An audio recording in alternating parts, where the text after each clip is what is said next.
กระติดบริจอดใส่เลยมีแต่ขนมกล้องเดียวนี่แน่นี่แอบเดียวนี่มาฝากน้องพี่น้องเนาะอ่ะขอบใจเด้อโดยเคยกินยังบ่ขนมแบบบ่เคยโดยเปิดเบิ่งด้วยสินี่ลองชิมมึงดู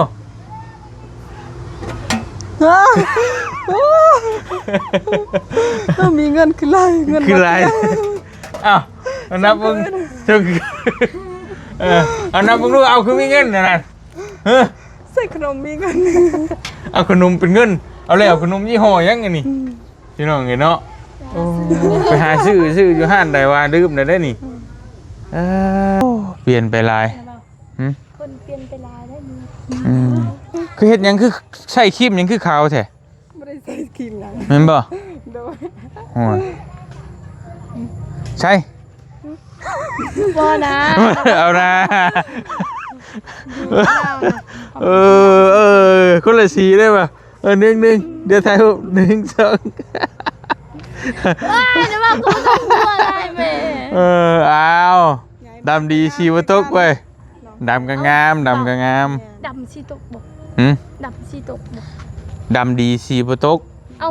คันคนขาวนี่ชีตกกระตกสมมุติว่าน้องเพิ่นถึกแดดลายเลยมันก็สีเปลี่ยนแม่นบ่ล่ะแต่น้องนี่บ่เปลี่ยนนี่น้องตากอะไรมันก็คือเก่าก็ดำคือเก่า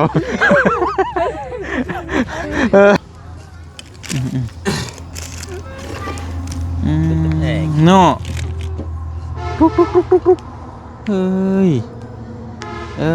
เดียวเอานี่มาให้มันกินเฮาซับให้มันกินบ่แม่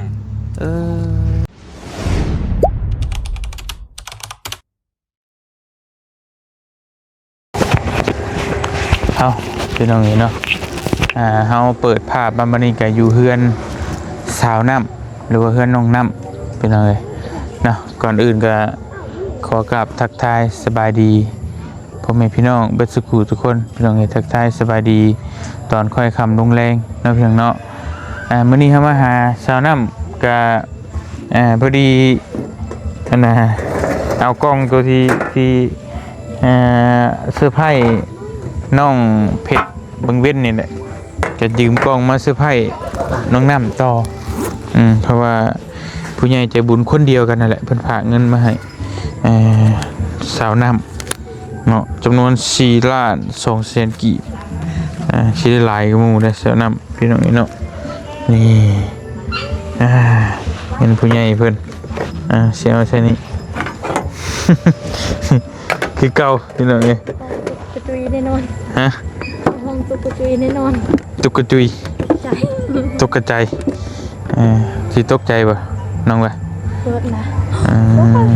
เรามีป้องกัน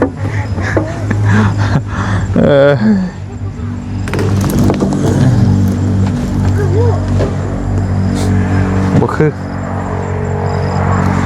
อันนี้แหละไปพี่น้องไปไปต่อตัวพี่น้องเนาะว่าเลือกเอาโทรศัพท์ก่อน แป๊บนึงเอาโทรศัพท์ก่อนพี่น้องเลย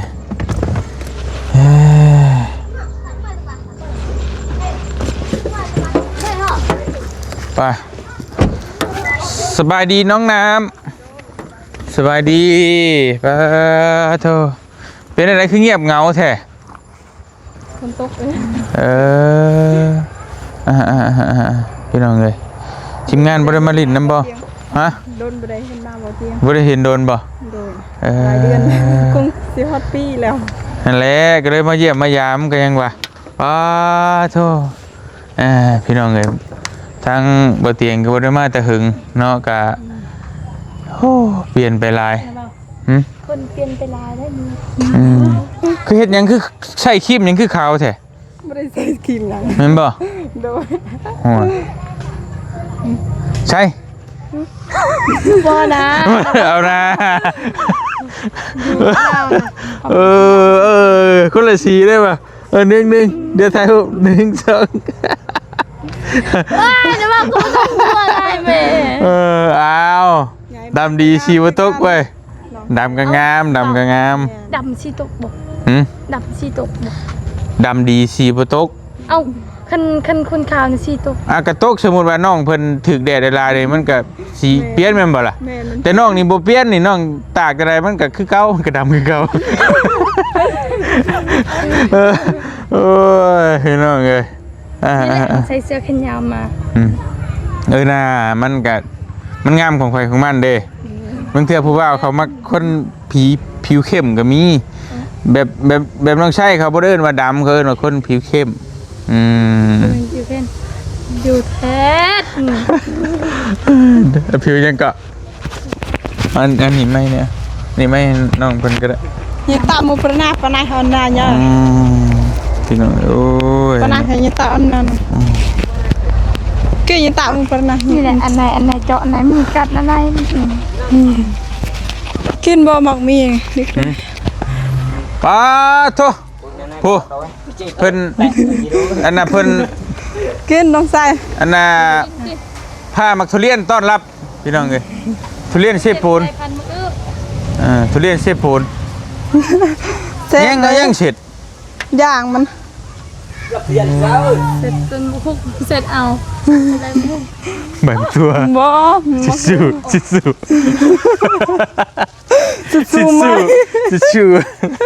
โอ้ยเราอย่าเมื่อยดิกินบ่เขากินอยู่ตาราง ไปตั้งแต่เฮือนเลี้ยวไอ้มาอยู่ได้เนาะ แม่ มาอยู่พี่น้องเห็นเนาะอันนั้นเฮือนน้อง น้องไม้ น้องไม้น้องท้ายแล้วได้งามเบิดเลยพอเตียงจำได้อยู่พอเตียงมาเบิดอยู่พี่น้องอีกเนาะ อีกกระตับแปะจุกเพิดตั้ง เกิดกันตากที่กระต่ายปลาอยู่ ตั้งเหมือนกันงามเราเขามุดซื้อ เล่าเข้าอัน ก็เพื่อนได้มาถึงนะ เห็นอย่างนี้กุ้งกุ้ยอยู่ฮะเอ้าโอ้ใช่เบิ่งเนี่ย cái nồi nhảy ดูใช่โอ้ nhảy xong nhảy cái nồi hơi liền เอายังให้มันกิน đấy cọm phải ปล่อยมันด้วยมันบ่ไปบ่ lưng lên làm quần nòng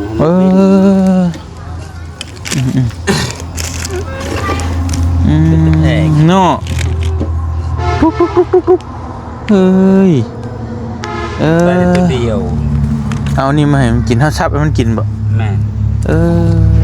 มีกอแคมให้กินกอแคม ไปเป็นยังไงเนาะตัวเดียวนี่เนาะ แม่ต้นได้ต้น ปั่นกันคนละตัว เพื่อนเขาน้องมา โอเคเป็นยังไงน้องเพิ่นบ่ธรรมดาแล้วนี่เอามักทุเรียนต้อนรับเป็นยังไงเนาะมืดบ่ใส่ช่วงสิมืดเนาะมาพี่ก็ได้มาพี่ดูอยากจะซ่อนแสงมันค่ำแล้วเฮ็ดอะไรก็มืดคือเก่าแล้วพี่น้องนี่เนาะ สิมืดแล้วหาหมู ให้กระเต็กบ่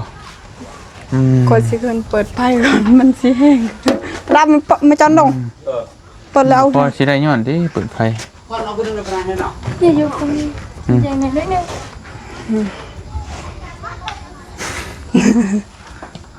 ได้บ่ ตรงนี้ก็ได้แล้ว บ่เป็นหยังเปิดเพชรเอาก็ได้พี่น้องน้อยนึง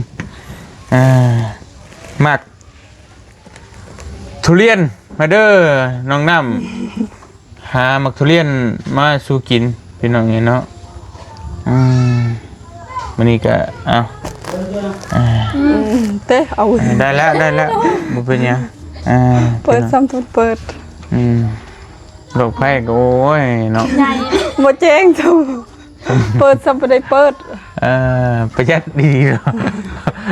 หาใหญ่ๆดีกว่ามาใส่ แตกตัวใหญ่สองสามเถื่อเลยคอยเกาะสื่อ เป็นยังเตะ ชุบมันคอยหลงมันหมอดมันยินเลยไปแล้วมันบอกว่าบริจิตเดียว โอเคพี่น้องเลย ใช้เมไปใช้ แม่ไปมันโดงไปซื้อกอกน้ำ กอกน้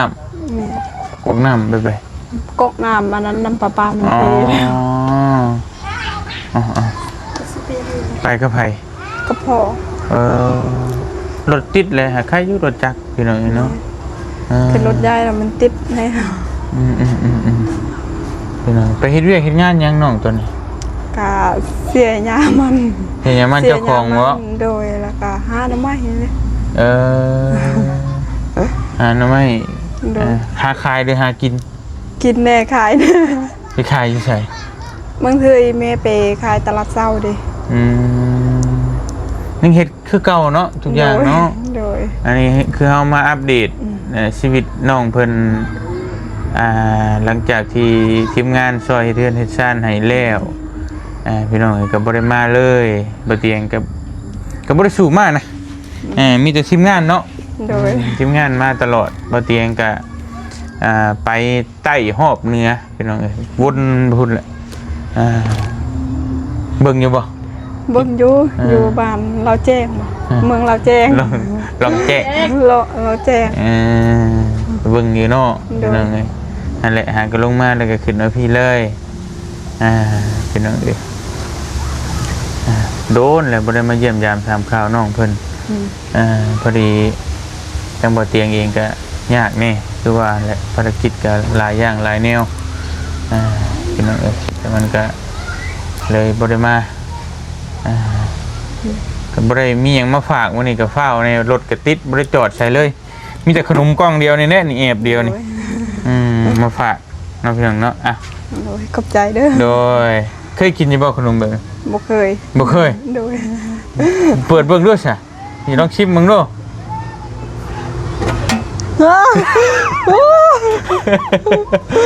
มีเงินคือไรเงิน คืออะไรอ้าวเอานับเบิ่งจุก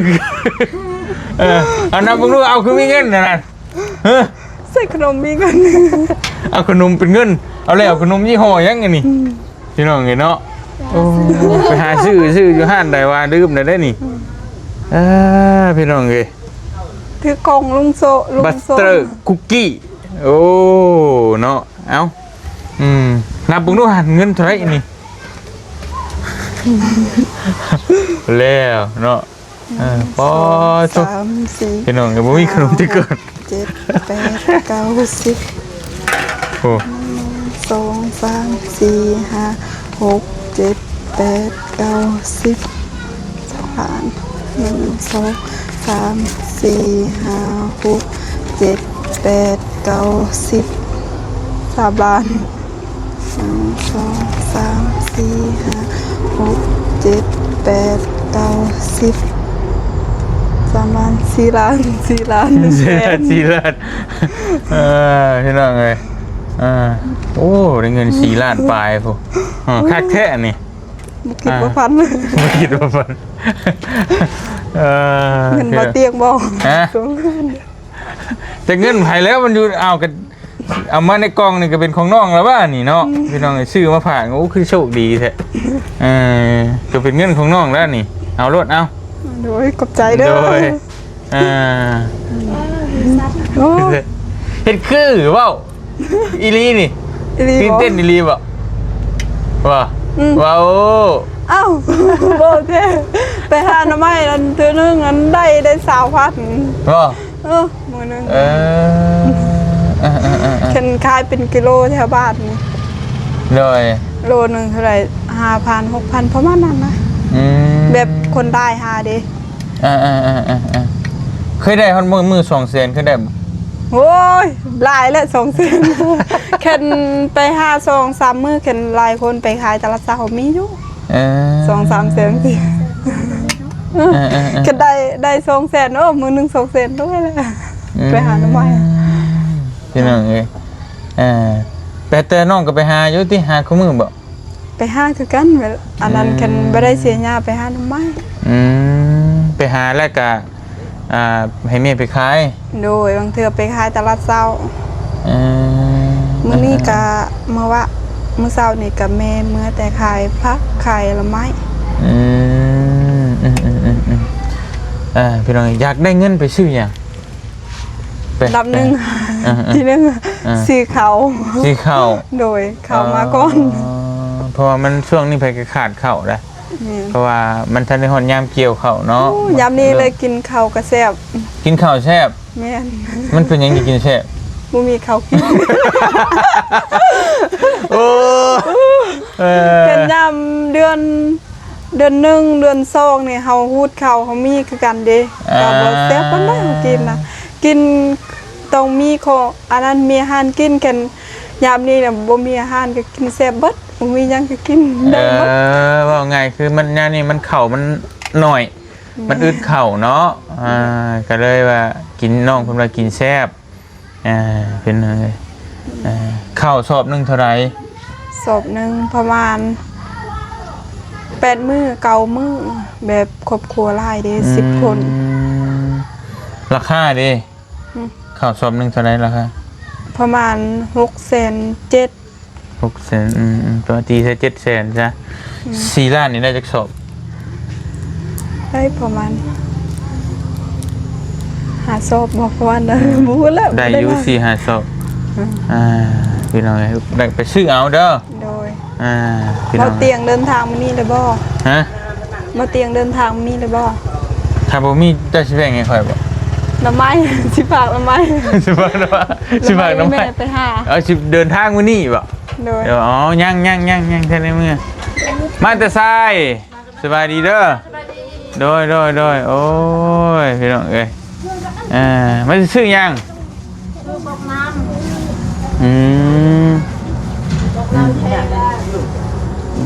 กอกน้ำเพเอาพี่น้องเอ้ยมาเยี่ยมมายามน้องน้ำมื้อนี้พี่น้องเอ้ย พี่น้องเอ้ยมีแต่เงินนั่นนี่ก็เป็นเงินผู้ใหญ่เพิ่นฝากมาให้เด้อ โดย เอาไว้ให้น้องน้ำสิเฮ็ดหยังก็แล้วแต่พี่น้องเอ้ย โดย สิ่งที่มันจำเป็นพี่น้องเอ้ยที่ว่าน้องเพิ่นอยากได้นั่นแหละก็คือเขาเนาะ โดย ชั่วโมงนี้เขาเพิ่นกินข้าวแซ่บพี่น้องเอ้ยกินข้าวแซ่บโดยบ่แม่นว่าได้กินข้าวกับอาหารแซ่บแล้วคือมันบ่มีข้าวข้าวมันน้อย กินแต่ข้าวกระแซ่บ กินแต่ข้าวก็แซ่บอีหยังก็ตามที่มันมีน้อยๆนะมันก็สิแซ่บพี่น้องถ้ามันมีหลายมันก็บ่แซ่บประมาณนั้นเนาะ โดย เอาให้น้องขอบมุกขอบใจอ้ายเพิ่นนี่เพิ่นฝากเงินมาแต่ดนเติบได้บ่เตียงก็บ่มีเวลามาเพราะว่าไปพุ่นไปพี่นี่แหละคือพี่น้องเห็นนั่นแหละพี่น้องเนาะก็เลยสะนี่น้อยนึงเงินของอ้ายคอน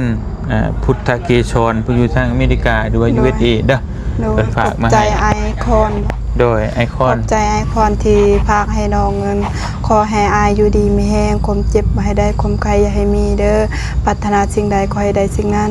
สาธุและขอบใจเบาเตียงและน้องสายน้ำเนื้อที่มาเยี่ยม ขอให้อยู่ดีมีแห้งความเจ็บมาให้ได้ความใครอย่าให้มีเด้อสาธุ คิดอยู่ว่าวันสิเป็นเงิน บ่คิดว่าขนมมีเลย คิดว่าขนมมิลลี่บ่ โดย ยัน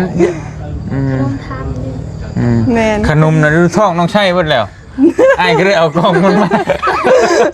ตะกี้มันก็เป็นกล้องขนมมิลลี่คิดว่าขนมมีเลย น้องใช่น้องไว้น้องเพชรกินเบิดแล้วก็ได้เอากล้องมันมาใส่ไปพี่น้องเอ้ยยันวันจะมาน้องแบบว่าคือโดนแล้วนะเคยมีแบบว่าคนถ่ายคลิปก็โดนแล้วคิดว่า แม่ เคยมีคนเซอร์ไพรส์ดูแล้วคิดว่าน้องต้องหู้และไอ้ถือมาสิบ่หู้บ่ คิดว่าขนมมีเลย เพราะน้องคนละตื่นๆนะพี่น้องเอ้ยเพราะแต่คนใหม่ๆนี่ยังว่าเพิ่นบ่เคยหู้ว่าเฮาสิเซอร์ไพรส์คิดว่าน้องเพิ่นยังว่าคิดว่า แต่ก็ว่าคิดไปกล้องขนมเนาะ แม่นบ่คิด พี่น้องเอ้ยอ้าวสันมีแต่แน่นั่นแล้วเดี๋ยวน้องหยิบเอาเงินเด้อ โดย เดี๋ยวกล้องไอ้ยืมต่อ จะไปซื้อไพ่มีอีกคนหนึ่งจะไปซื้อไพ่ต่อเอาแต่เงินในกล้องคอกล้องขนมนี่ก็ได้ย้อนอยู่ได้พี่น้องเอ้ยเนาะโอ้ได้ย้อนด้วยได้ย้อนอยู่ได้เรื่องอยู่มาไปมีแต่เอาไปซื้อข้าวน้ำกับซื้อเอาเนาะ โดย เพราะว่าบะเตียงกะ พี่น้องเอ้ยจักสิซื้อหยังมาให้เพราะว่าเฮาก็บ่ฮู้ว่าแนวน้องเพิ่นจำเป็นหรืออีหยังนะมีแต่เอาเงินมาให้ ก็บรรจุบ่นะ แค่นั้นแหละจบเอาเงินมาให้แล้วให้น้องเพิ่นไปซื้อเอาเองน้องเพิ่นจะได้เข้าได้หยังก็สะดวกสบายอยู่ดอกป้าชายสิไปเวียกต่อกันเด้อ โดยเดินทางปลอดภัยเด้อ ไปเยี่ยมน้องป๊อปก่อน